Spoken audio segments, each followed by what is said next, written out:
بسم الله الرحمن الرحيم. الرحمن علم القرآن.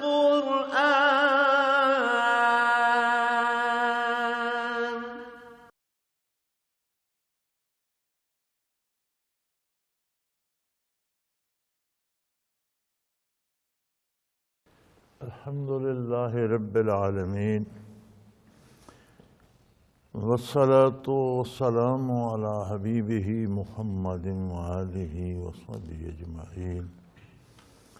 أعوذ بالله من الشيطان الرجيم. بسم الله الرحمن الرحيم. هل أتى على الإنسان حين من الدهر لم يكن شيئا مذكورا إنا خلقنا الإنسان من نطفة أمشاج نبتليه فجعلناه سميعا بصيرا إنا هديناه السبيل إما شاكرا وإما كفورا. اللهم سبحانك لا علم لنا إلا ما علمتنا إنك أنت العليم الحكيم. مولاي صل وسلم دائما أبدا على حبيبك خير الخلق كلهم. سورہ دہر شروع ہوتی ہے. یہ سورہ مدنی صورتوں میں شمار ہوتی ہے جو مدنی حیات طیبہ میں نازل ہیں. ارشاد باری ہے کہ کیا انسان پر، یعنی یقیناً انسان پر ایسا وقت گزرا ہے کہ اس کی کہیں کوئی خبر ہی نہ تھی، کوئی اس کا ذکر ہی نہ تھا، کوئی جانتا تک نہ تھا، کوئی اس کا کہیں کوئی بات نہ تھی. آدم علیہ السلام سے پہلے نوع انسانی کا کوئی تذکرہ نہیں تھا، اور پیدا ہونے سے پہلے کسی انسان کی کسی کو کوئی خبر نہیں ہوتی. خاکی ذرات میں روح زمین پہ منتشر ہوتا ہے، ارواح عالم امر میں ہوتی ہیں. کوئی نہیں جانتا کون دنیا میں آنے والا ہے، وہ کیسا ہوگا، نیک بد، اچھا برا، خوبصورت بدصورت، عقل مند بے وقوف، پڑھا لکھا جائے، کیسا ہوگا، کون ہوگا. هل أتى على الإنسان حين من الدهر لم يكن شيئا مذكورا. کیا انسان پر ایسا دور نہیں گزرا کہ اس کا کوئی ذکر ہی نہیں تھا؟ پھر وہ کس بات پہ اکڑتا ہے؟ انا خلقنا الانسان من نطفة امشاج. ہم نے اسے ایک مخلوط قطرے سے پیدا فرمایا. یہ بھی عجیب حکمت الہی ہے. بے شمار اجزائے ارضی کو بے شمار صورتیں دیتا ہے، کہیں غذا، کہیں دوا، کہیں پھل، کہیں اناج، کہیں کوئی صورت، پھر مختلف چیزوں سے گزرتی ہے، کہیں گوشت کی شکل میں، کہیں دودھ کی شکل میں، کہیں گھاس سبزہ چارہ، کہیں اناج. اس سے پھر انسانی نطفہ بنتا ہے. پھر ایک نطفے میں لاکھوں جرثومے ہوتے ہیں. کسی ایک جرثومے سے انسان بنتا ہے. ایک مخلوط نطفہ ہوتا ہے، بے شمار اس میں جرثومے ہوتے ہیں. کسی ایک جرثومے سے پھر ایک انسان بنا دیتا ہے. نبتلی ہے، اسے انسانی شرف دیا اس لیے گیا ہے کہ اسے آزمایا جائے کیا کرتا ہے. فجعلناہ سمیعا بصیرا. چونکہ اس کی آزمائش تھی اس لیے ہم نے اسے سننے دیکھنے والا بنا دیا. یعنی اسے علم کے ذرائع دیے، اور علم کے ذرائع دو ہی ہیں، یا سن کر جانتا ہے یا دیکھ کر جانتا ہے.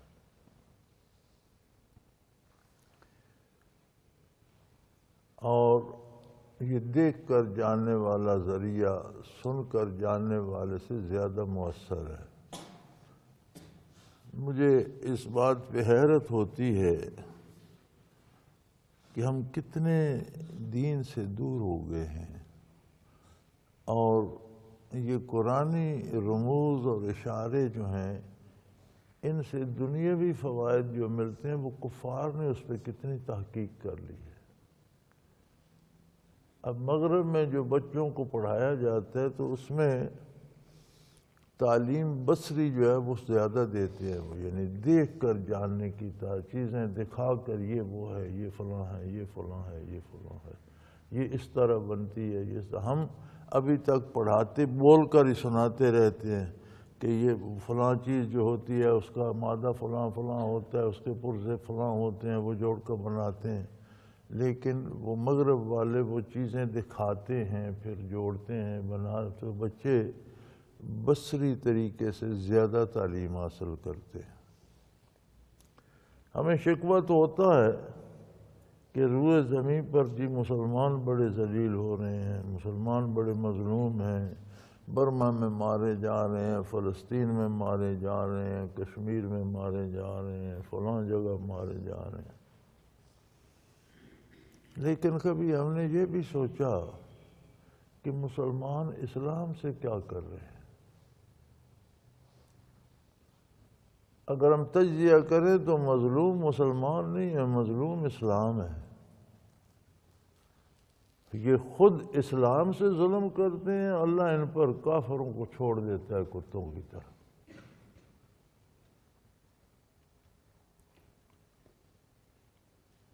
تو فرمایا ہم نے اسے ایک مخلوط نطفے سے،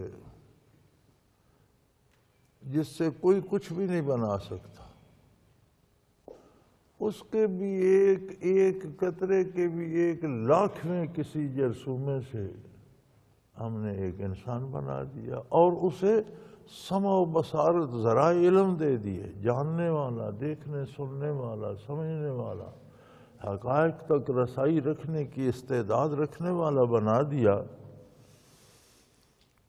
تاکہ اسے پرکھیں کہ جب ہم اسے ایک ادنا سے، ایک ذرا سے جرثومے سے اتنا بڑا انسان اور اسے سمع و بصارت دے رہے ہیں، تو اتنی وسیع کائنات اس کے سامنے رکھ رہے ہیں جسے یہ استعمال کرے گا، تو کیا اس میں اتنی احتیاط یہ کرے گا کہ جیسا بنانے والے نے کائنات کا بھی وہ مالک، میرا مالک بھی وہ ہے، ساری کائنات میرے سامنے رکھ دی تو میں اسے اس کے حکم کے مطابق استعمال کروں اور اس کا احسان مانوں، یا اپنی خدائی کا دعوے دار بن جائے گا؟ اِنَّا هَدَيْنَاهُ السَّبِيلَ، پھر اسی پر نہیں چھوڑ دیا کہ اپنی عقل سے فیصلہ کرے یا اپنے علم سے فیصلہ کرے، ہم نے پھر اس کی رہنمائی کا اہتمام بھی کیا، انبیاء بھیجے، کتابیں بھیجیں، اور اس پر راستہ واضح کر دیا، اما شاکرا اما کفورا، انتخاب اس پر چھوڑ دیا کہ اب وہ شکر گزار بندہ بنتا ہے یا ناشکری کرتا ہے۔ یہ فیصلہ ہم نے انسان پر چھوڑ دیا، چونکہ اسے قوت سماعت بھی دی، بصارت بھی دی، جاننے کا، فیصلہ کرنے کا کی قوت بھی دی، چیزوں کو پرکھنے کی، اچھی بری بھلی بری جاننے کی استعداد بھی دی، پھر اس پر مزید احسان فرمایا کہ اپنے خاص بندے نبوت اور رسالت سے سرفراز فرما کر کتابیں بھیج کر اس کی رہنمائی بھی کی۔ اب فیصلہ اس پر چھوڑ دیا کہ وہ شکر گزاری کی راہ، اطاعت کی راہ اختیار کرتا ہے یا بغاوت کرتا ہے، نافرمانی کرتا ہے، ناشکرہ ثابت ہوتا ہے۔ اگر ناشکری کرے گا تو کسی کا تو کچھ نہیں بگاڑے گا۔ اِنَّا أَعْتَدْنَا لِلْكَافِرِينَ سَلَاسِلَ وَأَغْلَالًا وَسَعِيرًا، جو لوگ کفر کریں گے، نافرمانی کریں گے، اطاعت نہیں کریں گے، انکار کریں گے، ان کے لیے ہم نے زنجیریں، توق اور بھڑکتی ہوئی آگ تیار کر رکھی ہے۔ زنجیروں میں جکڑے جائیں گے، گردنوں میں طوق پہنائے جائیں گے اور بھڑکتے ہوئے شعلوں کے سپرد جہنم میں کر دیے جائیں گے۔ جبکہ میدان حشر میں بھی عجب تماشا ہوگا، انسانوں کا اپنا انتخاب ہے۔ جس نے اپنے لیے کفر کا انتخاب کیا، اللہ کی نافرمانی کا انتخاب کیا، خواہشات نفس کا اسیر ہو گیا، اس نے اپنے آپ کو زنجیروں میں جکڑ لیا، اپنے گلے میں طوق پہنا لیے اور جہنم کے شعلوں کے سپرد ہو گیا۔ اسی لمحے جو اطاعت گزار ہوں گے، ان الابرار یشربون من کاس کان مزاجها کافورا، اسی لمحے جو بندے اطاعت گزار ہوں گے، نیک ہوں گے، حکم ماننے والے ہوں گے، وہ بڑی موج میں ہوں گے اور ایسے جام پی رہے ہوں گے جن میں کافور کی آمیزش ہوگی۔ اور ایسا نہیں کہ کوئی تھوڑا بہت ہو، اینا چشمہ ہوگا بہت بڑا وسیع۔ چشمہ اسے کہتے ہیں جہاں سے پانی جاری ہوتا ہے اور ختم نہیں ہوتا، جتنا مرضی لیتے جاؤ۔ ایسا مشروب ہوگا لذیذ خوشبودار جس میں کافور کا ذائقہ ہوگا اور اس کا چشمہ ہوگا، پھر اس پہ کوئی قید نہیں ہوگی۔ یشرب بہا عباد اللہ، اللہ کے بندے اس سے سیر ہو کر پی رہے ہوں گے اپنی مرضی سے، جتنا کوئی چاہے، جتنی طلب وہ پیے۔ اور اس کے ساتھ پھر ایک اور موج ہوگی، یفجرونہا تفجیرا، جہاں چاہیں گے وہاں تک لے جائیں گے اسے، برتنوں میں بھر کر نہیں، بلکہ جہاں لے جانے کا ارادہ کریں گے اس میں سے نہر کی طرح پانی نکل کر ان کے اشارے پر بہتا چلا جائے گا، وہ جہاں تک چاہیں گے لے جائیں گے۔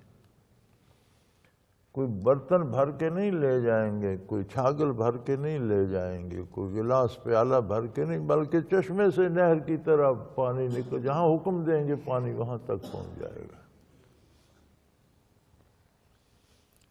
یہ کون لوگ تھے؟ یوفون بالنذر،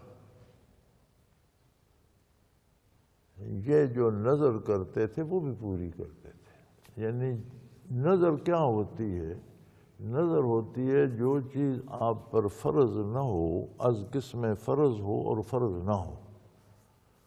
مثلا ہم کوئی نظر مانتے ہیں، یا اللہ میرا یہ کام ہو گیا تو میں اتنے رکعت نوافل ادا کروں۔ نماز فرض ہے نا، نفل تو فرض نہیں ہے، تو یہ نظر مانی جا سکتی ہے کہ میں اتنی رکعت نماز ادا کروں۔ حج فرض ہے تو نظر مانی جا سکتی ہے کہ فرض تو میں نے کر لیا، اب اگر میرا یہ کام ہو گیا تو میں نفلی حج کروں گا۔ زکوٰۃ فرض ہے نا، زکوٰۃ دینے کے بعد نظر مانی جا سکتی ہے کہ میرا یہ کام ہو گیا تو میں اتنا صدقہ کروں گا۔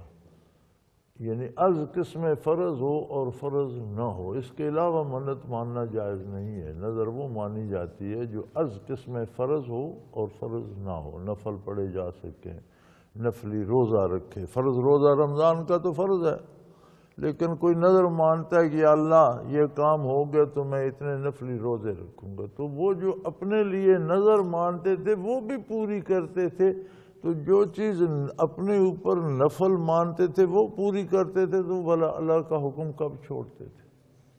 یعنی اللہ کے حکم کو ماننا تو بہت بڑی بات ہے۔ وہ خود جو اللہ سے وعدہ کرتے تھے وہ بھی پورا کرتے تھے۔ اس کے علاوہ جو نظریں مانی جاتی ہیں، میں فلاں قبر پر غلاف چڑھاؤں گا، فلاں بزرگ پر جھنڈا چڑھاؤں گا، فلاں قبر پر دیگ پکاؤں گا، یہ سب فضول، ناجائز اور بعض بدعت اور گناہ ہے۔ یہ نظر صرف وہ مانی جا سکتی ہے جو از قسم فرض ہو اور فرض نہ ہو۔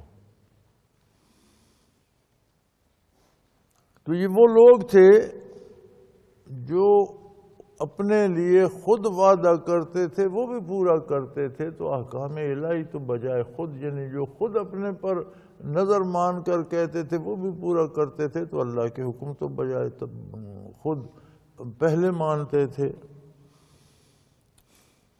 وَيَخَافُونَ يَوْمًا كَانَ شَرُّهُ مُسْتَطِيرًا، اور وہ اس دن سے ڈرتے تھے جس کی سختی گھیر لے گی، کسی کو بھاگنے نہیں دے گی۔ کوئی ایسا نہیں ہوگا کہ جو بچ کر یا چھپ جائے یا چھپ بچ کر بھاگ سکے، نہیں، ہر ایک کو گھیر لے گی۔ وَيُطْعِمُونَ الطَّعَامَ عَلَىٰ حُبِّهِ مِسْكِينًا وَيَتِيمًا وَأَسِيرًا، اور اللہ کی محبت میں غریب، مسکین اور قیدی کو کھانا کھلاتے تھے۔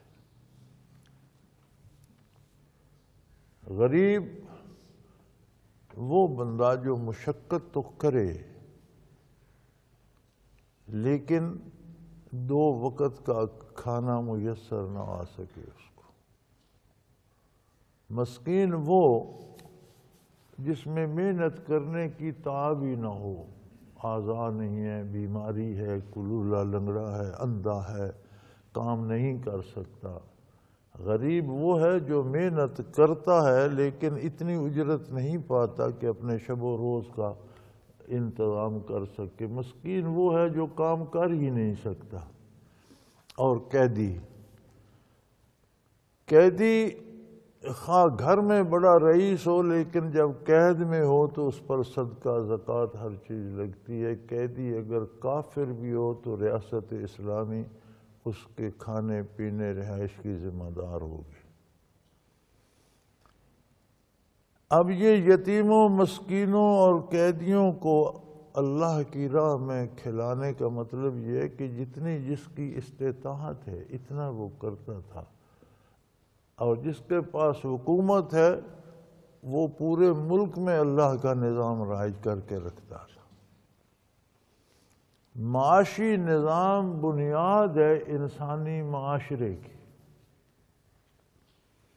قرآن کریم نے یہاں معیشت پہ کیوں زور دیا ہے کہ انسانی کردار کی تعمیر کا ذمہ دار معاشی نظام ہوتا ہے۔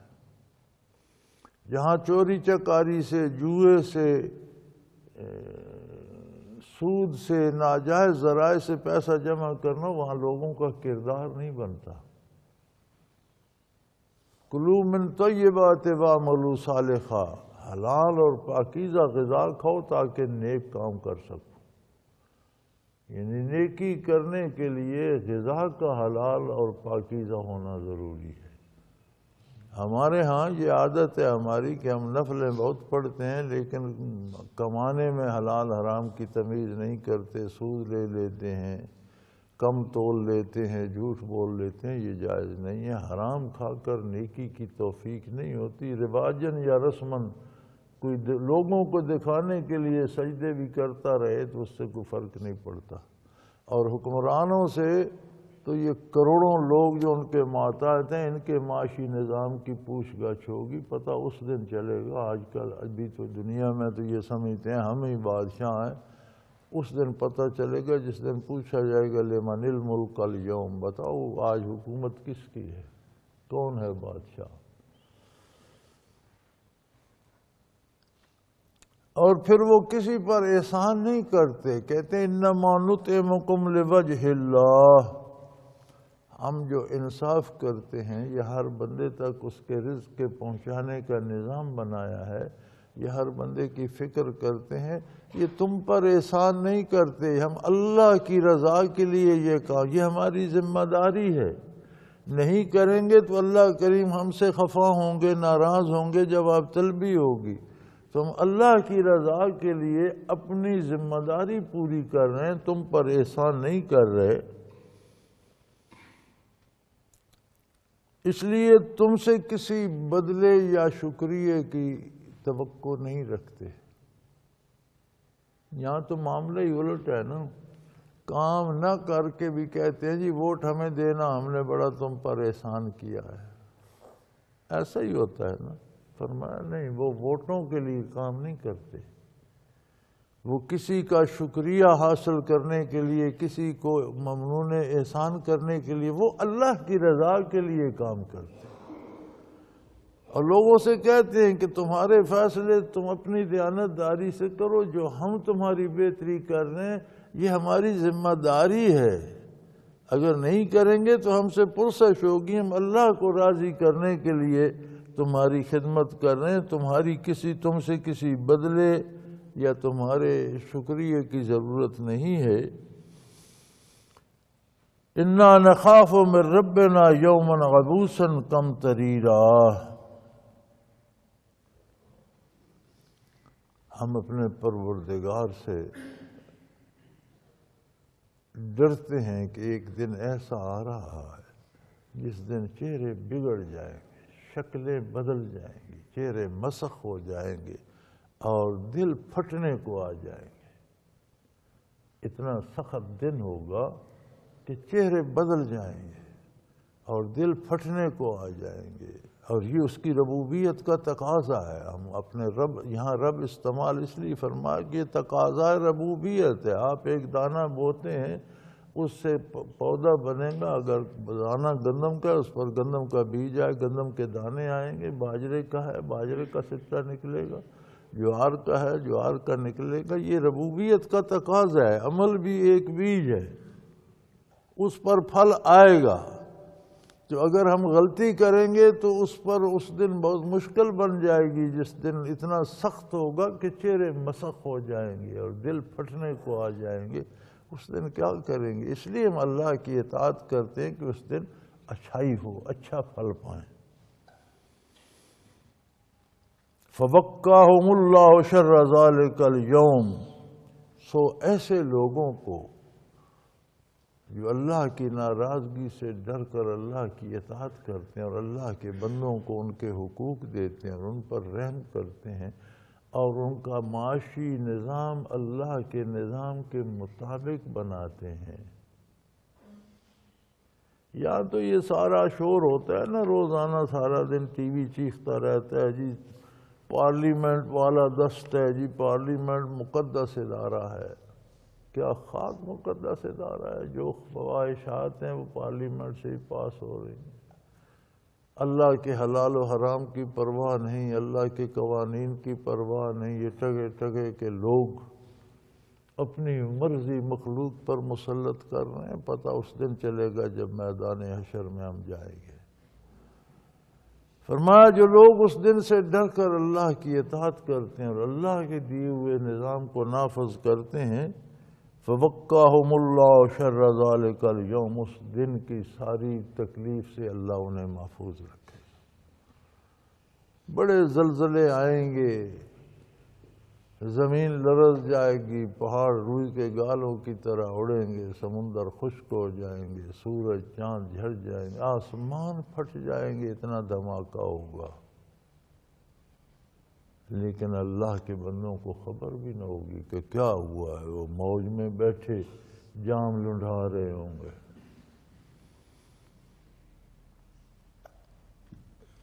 اللہ انہیں اس دن کی سختی سے محفوظ رکھیں گے۔ وَلَقَاهُمْ نَظْرَةً وَسُرُورًا، اور انہیں تو اس دن بے پناہ خوشی مل رہی ہوگی اور لذتیں مل رہی ہوں گی۔ قیامت کا دن بھی عجیب دن ہوگا۔ جو گرفتار بلا ہوں گے تو انتہائی مصیبت ہوگی، اور جنہیں نجات ملے گی انتہائی مسرت ہوگی۔ دونوں طرف بے پناہ کام ہوگا، سختی بھی بے پناہ ہوگی اور موجیں بھی بے پناہ ہوں گی۔ وَجَزَاهُمْ بِمَا صَبَرُوا جَنَّةً وَحَرِيرًا، دنیا میں جس طرح انہوں نے اللہ کے احکام پر استقامت دکھائی۔ صبر کیا ہوتا ہے؟ احکام الہی پر جم جانا۔ دنیا میں جس طرح انہوں نے صبر کیا اور اطاعت الہی پر جم کر وقت گزارا، اس کا بدلہ انہیں بہترین باغ اور ریشمی لباس، متکئین فیہا علی الارائک، ان باغوں میں گو تکیے لگا کر بہترین تختوں پر ریشمی لباس پہنے گو تکیے لگا کر بیٹھے ہوں گے۔ لا یرون فیہا شمسا ولا زمہریرا، نہ انہیں وہاں کوئی گرمی ستائے گی نہ سردی، یعنی بہترین موسم ہوگا، نہ گرمی کی شدت ہوگی نہ سردی کی، نفیس اور بہترین موسم بنا دیا جائے گا ان کے لیے۔ وَدَانِيَةً عَلَيْهِمْ ظِلَالُهَا وَظُلِّلَتْ قُطُوفُهَا تَظْلِيلًا، اور ان پر خوبصورت پھلوں سے لدے ہوئے درختوں کی چھاؤں ہوگی اور ان کی شاخیں ہمہ وقت پھلوں سے لدی رہیں گی۔ دنیا میں تو ہے نا کہ ایک پھل توڑ لیا وہ جگہ خالی ہوگی، فرمایا وہاں یہ نہیں ہوگا، جتنا توڑیں گے اتنا اور آ جائے گا، اور جہاں چاہیں گے وہاں پہنچے گا، ان کی رسائی سے دور نہیں ہوں گی کہ کوئی سیڑھی لگاؤ یہ بندہ اوپر چڑھاؤ، ارادہ کریں گے تو شاخ جھک کر پاس آ جائے گی۔ ذللت قطوفها تذلیلا، ان کے مسخر ان کے لیے گچھے کر دیے جائیں گے پھلوں کے، ان کے تابع ہوں گے، جہاں وہ چاہیں گے شاخ وہاں پھل پہنچا دے گی، انہیں وہاں کوئی تکلف نہیں کرنا پڑے گا۔ وَيُطَافُ عَلَيْهِمْ بِآنِيَةٍ مِّن فِضَّةٍ وَأَكْوَابٍ كَانَتْ قَوَارِيرَا، اور ان پر ان کے غلام اور وہاں کے نوکر ایسے چاندی کے برتن اور جام لیے پھرتے ہوں گے جو چاندی شیشے کی طرح صاف ہوگی، جنت کی چاندی ہوگی اور اس چاندی کے جام ہوں گے اور وہ شیشے کی طرح، چاندی شیشے کی طرح ہوگی۔ قواریر من فضۃ قدروها تقدیرا، وہ چاندی بھی شیشے کی طرح شفاف ہوگی اور خوبصورت، قدروها تقدیرا، خوبصورت انداز میں بنائے گئے ہوں گے، یہ نہیں کہ ویسے ہی کوئی بنا دی، نہیں، ان کی شکل شباہت بنانا، خاص انداز، خاص ترکیب، بہت خوبصورت بنے ہوئے جام ہوں گے، چاندی کے جام ہوں گے، جنت کے مشروب ہوں گے، اور ان کو پلانے والے ان کے خادم بڑے بہترین ہوں گے، خوبصورت جام ہوں گے، ریشمی لباس ہوں گے، گو تکیے لگا کر بہترین سایہ ہوگا، نہ سردی ہوگی نہ گرمی، بہترین موسم ہوگا، پھلوں کے درخت جھکے ہوئے ہوں گے۔ وَيُسْقَوْنَ فِيهَا كَأْسًا كَانَ مِزَاجُهَا زَنْجَبِيلًا عَيْنًا فِيهَا تُسَمَّى سَلْسَبِيلًا، ایک اور چشمہ بھی ہوگا جس کا ذائقہ زنجبیل سونٹھ کی طرح کا ہوگا، اور وہ جنت کا چشمہ ہوگا جس کا نام سلسبیل ہے۔ یعنی طرح طرح کے جام ہوں گے جنت کے، شیریں، خوشبودار، مختلف ذائقے، اور ان جاموں کے برتن نہیں ہوں گے کہ مٹکا بھرا ہوا رکھا ہے یا سرائی بھری رکھی ہے، چشمے ہوں گے، اور جنتی وہاں سے برتن بھر کے نہیں لے جائیں گے، چشمے سے نہر کی طرح، جہاں چاہیں گے، جہاں حکم دے گا وہاں وہ چشمہ چلتا چلا جائے گا، اس سے نہر نکل کے چلتی چلے جائے گی، پئیں گے، لے جائیں گے۔ وَيَطُوفُ عَلَيْهِمْ وِلْدَانٌ مُخَلَّدُونَ، اور ان کے خادم ہوں گے نوعمر خوبصورت لڑکے، مخلدون، جو ہمیشہ بچے ہی رہیں گے، وہ مجلس میں بھی ان کی خدمت کریں گے، ان کے گھروں میں بھی ان کی خدمت کریں گے۔ علماء نے یہاں لکھا ہے، علماء تفسیر، کہ دو طرح کے ہوں گے، ایک تو وہ بچے ہوں گے جو جنت کی مخلوق حوروں کی طرح جنت میں ہی پیدا کیے گئے، وہ ہمیشہ نوعمر بچے ہی رہیں گے، اور ان کا کام پیدا ہی اس خدمت کے لیے کیے گئے ہیں، جنتیوں کے لیے۔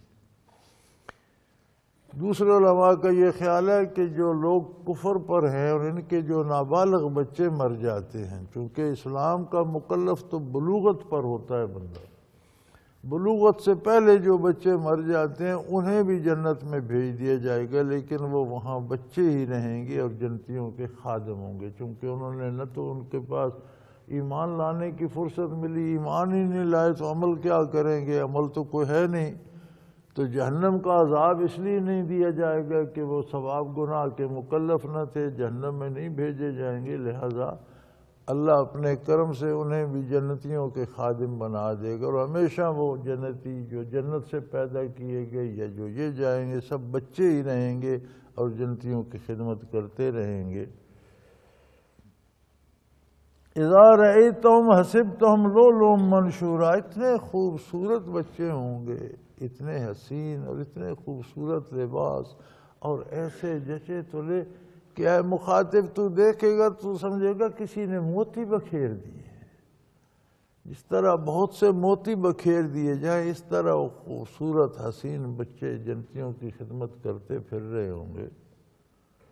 وَإِذَا رَأَيْتَ ثَمَّ رَأَيْتَ نَعِيمًا وَمُلْكًا كَبِيرًا، اور ایک ایک جنتی کو جسے تم دیکھو گے تم سمجھو گے اسی کے پاس بے پناہ سلطنت ہے، اس کی حکومت کی تو سرحدیں ہی نظر نہیں آتی۔ یعنی کسی جنتی کو کوئی کچے کوٹھے یا ایک مکان یا مربع یا 10 مربع زمین نہیں دیے جائے گی، ہر جنتی کی رہائش گاہ، سیرگاہیں، اس کے زیر تسلط اتنی جگہ ہوگی جس طرح وسیع سلطنتیں ہوتی۔ اذا رأیتا، جب بھی تو دیکھے اے مخاطب، ثم رأیت نعیما و ملکا کبیرا، ہر ایک کے پاس اللہ کی نعمتوں کے ڈھیر، بے پناہ دولت، بے پناہ سواریاں، بے پناہ مکان، بے پناہ لباس، بے پناہ سہولتیں، اور ریاستوں جتنی جگہ ایک ایک جنتی کے پاس۔ ملکن کبیرہ، چھوٹی موٹی ریاست نہیں، بہت بڑے بڑے ممالک بر اعظموں کی طرح ایک ایک جنتی کے پاس ہوگا۔ عالیہم ثیاب سندس خضر، اور ان کے کپڑے سبز اطلس کے کپڑوں کے ہوں گے، واستبرق وحلوا اساور من فضہ، اور انہیں جنت کی چاندی کے کنگن پہنائے جائیں گے، سبز اطلس اور ریشم کا لباس ہوگا، جنت کے کنگن پہنائے جائیں گے۔ وسقاہم ربہم شرابا طہورا، اور ان کا اپنا پروردگار ان کی مہمانی کرے گا، اور جنت کے پاکیزہ جام انہیں رب العالمین کی طرف سے پیش کیے جائیں گے، پلائے جائیں گے۔ اور وہ اب جو جام جنت کا ہوگا پھر اللہ کی طرف سے عطا ہوگا، اس کی لذت کیا ہوگی، اور اس میں کیا خوبیاں، کیا خوشبوئیں، کیا اس کے ہوں گے کیفیات، یہ وہی جانیں گے جنہیں نصیب ہوگا۔ ان ھذا کان لکم جزاء وکان سعیکم مشکورا، انہیں کہا جائے گا یہ تمہارا انعام ہے اور تمہاری محنت آج ٹھکانے لگی، یہ اللہ کی طرف سے تمہارا انعام، یہ جتنی نعمت آخرت میں ملے گی یہ اللہ کا انعام ہے، کسی کی نیکی کا اجر نہیں ہے۔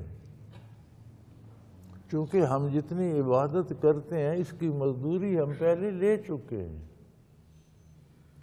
ارشاد ہوتا ہے یا ایھا الناس اعبدوا ربکم الذی خلقکم والذین من قبلکم لعلکم تتقون، لوگو اللہ کی عبادت کرو جس نے تمہیں پیدا کیا، ذرات خاکی سے نطفہ بنایا، اس نطفے سے ایک جرثومہ لے کر تمہیں انسان بنایا، عقل و شعور دیا، اس دنیا کا سارا نظام تمہاری خدمت کے لیے بچھا دیا، کوئی ساری عمر صرف عبادت ہی کرتا رہے تو کسی ایک نعمت کا شکر ادا نہیں کر سکتا، لہذا عبادت پہ فخر نہیں کرنا چاہیے، جو آخرت میں عطا ہوگا یہ اس کا انعام ہے، یہ بھی اس کا انعام ہے کہ وہ کہتا ہے یہ تمہاری عبادت کا اجر ہے، ہم عبادت جو کرتے ہیں اس کا بدلہ تو ہم پہلے لے چکے ہیں، انسان بننے میں، پیدا ہونے میں، یہ دنیا کی ساری نعمتیں جو اللہ نے ہمارے لیے پیدا کر دی ہیں، تو اس کا شکر، اس کی قیمت ہم ادا نہیں کر سکتے، لہذا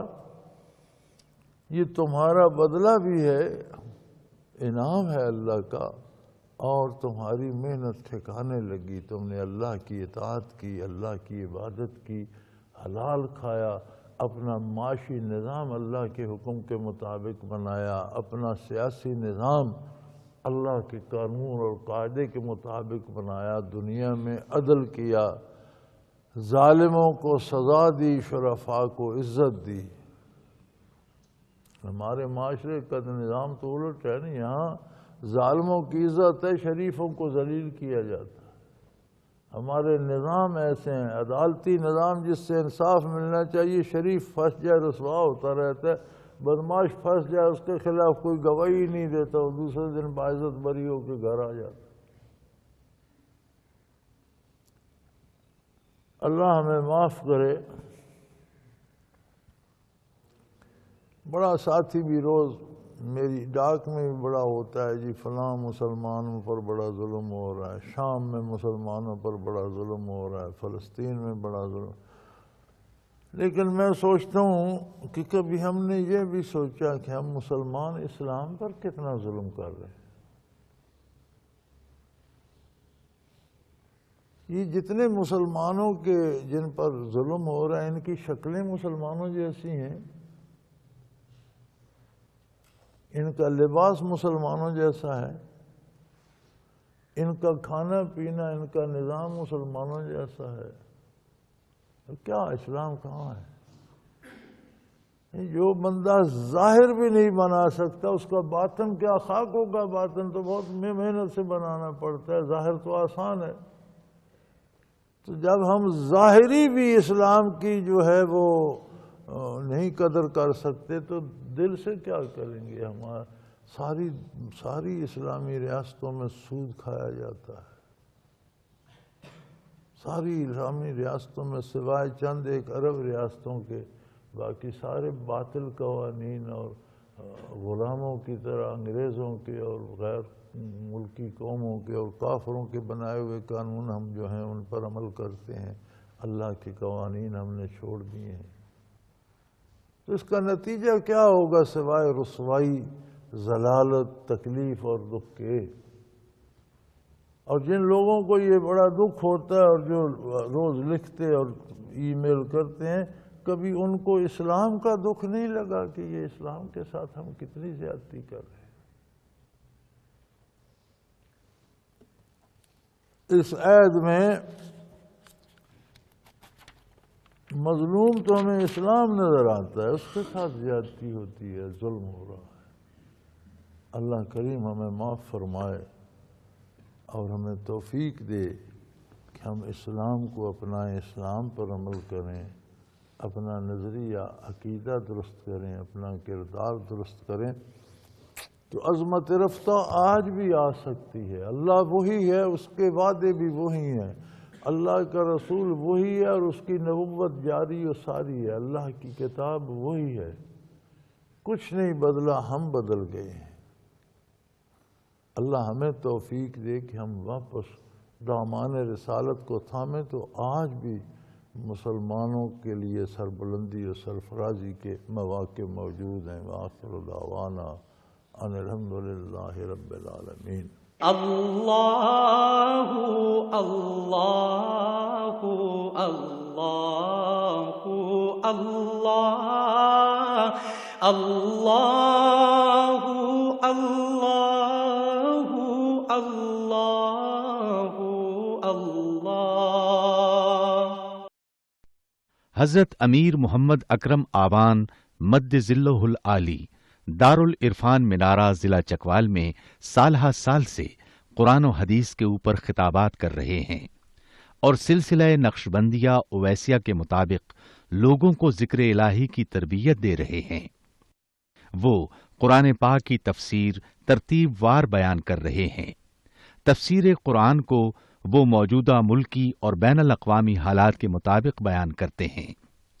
موٹر وے سے کلر کہار کے انٹرچینج سے نکلتے ہوئے کلر کہار کی جھیل سے ہوتے ہوئے میانی، بوچھال اور نور پور سے گزرتے ہوئے دارالعرفان منارہ پہنچ سکتے ہیں۔ حضرت امیر محمد اکرم آوان نے بچیوں اور بچوں کی دینی اور دنیاوی تعلیم کے لیے سقارہ اکیڈمی کے نام سے ایک درسگاہ بھی قائم کی ہے، جس کا افتتاح ملک پاکستان کے صدر جنرل محمد ضیاء الحق نے اپنے دست مبارک سے کیا تھا۔ وہ تمام احباب جو اسلام کی طلب رکھتے ہیں ان سے گزارش ہے کہ دارالعرفان منارہ ضلع چکوال میں امیر محمد اکرم آوان صاحب کے خطابات سے مستفید ہوں۔ وہ ہر جمعے کو نماز سے پہلے بیان فرماتے ہیں۔ ہر ماہ کی پہلی اتوار کو ماہانہ اجتماع ہوتا ہے جس میں آپ خصوصی خطاب فرماتے ہیں اور پاکستان کے چاروں صوبوں سے احباب اس اجتماع میں شرکت کرتے ہیں۔ اس کے علاوہ یہاں سال میں 2 مرکزی اجتماعات بھی ہوتے ہیں، ایک رمضان المبارک میں اعتکاف کا اجتماع اور دوسرا جولائی اور اگست میں 40 دن کا اجتماع ہوتا ہے جس میں روحانی تربیت کی جاتی ہے۔ اپنا خون سیماب دے کر اتنا ہم کر جائیں گے، نام آقا کا چمن میں پھر رقم کر جائیں گے۔